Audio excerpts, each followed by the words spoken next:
Hello, boys and girls. Welcome to our read aloud time of the adventures of Edward Tulane and his journey. And yesterday, Edward was on a weird journey.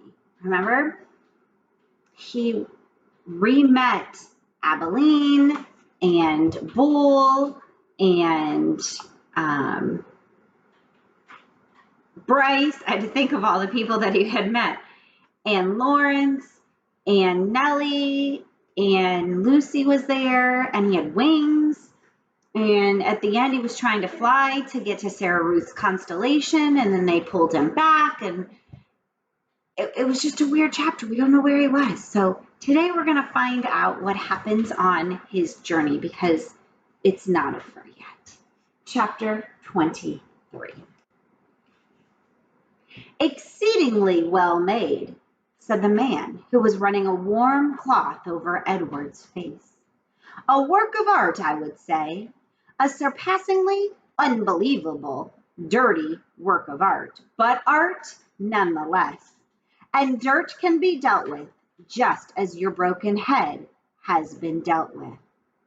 Edward looked into the eyes of the man. Ah, there you are, the man said. I can see that you are listening now. Your head was broken. I fixed it. I brought you back from the world of the dead. That must be where he was. My heart, thought Edward. My heart is broken. No need to thank me, the man said. It's my job, quite literally. Allow me to introduce myself. I'm Lucius Clark, doll mender. Your head, may I tell you. Will it upset you? Well, I always say the truth must be head on, no pun intended. Your head, young sir, was in 21 pieces. 21 pieces? Edward repeated mindlessly. Lucius Clark nodded. 21, he said. All modesty aside, I must admit that a lesser doll mender, a doll mender without my skills, might not have been able to rescue you. But let's not speak of what might have been. Let us speak instead of what is. You are whole. You have been pulled back from the brink of oblivion by your humble servant, Lucius Clark. And here, Lucius Clark put his hand on his chest and bowed deeply over Edward. This was quite a speech to wake up to, and Edward lay on his back, trying to absorb it. He was on a wooden table. He was in a room with sunshine pouring in from high windows.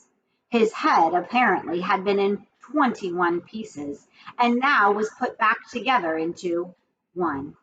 He was not wearing a red suit. In fact, he had no clothes on at all. He was naked again. He did not have wings. And then he remembered Bryce, the diner, Neil swinging him through the air. Bryce! You are wondering perhaps about your young friend, said Lucius, the one with the continually running nose. Yes, he brought you here, weeping, begging for my assistance. Put him together again, he said. Put him back together. I told him, I said, young sir, I am a businessman. I can put your rabbit back together again for a price. The question is, can you pay this price? He could not, of course. He could not. He said that he could not.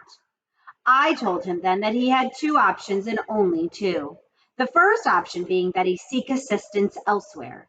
Option two was that I would fix you to the very best of my considerable abilities, and then you would become mine.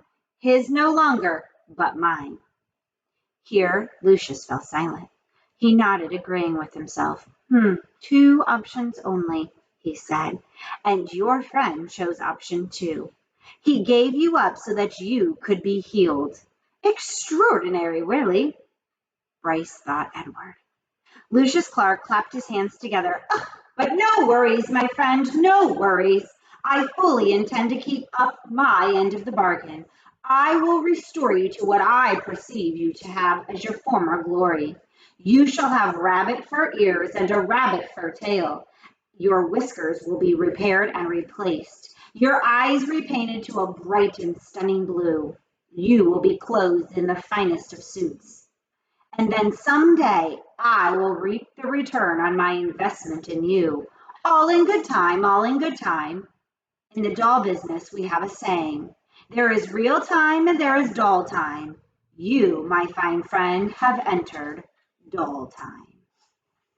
And that is the end of our chapter. Well, at least we now know that Edward is healed or fixed and that he wasn't completely gone. He was in some dark world while he was being repaired. But we'll have to see what happens now that he's at the doll menders and what he's going to do with him. I will see you tomorrow for our read aloud. Remember, be kind, smile, and have a good day.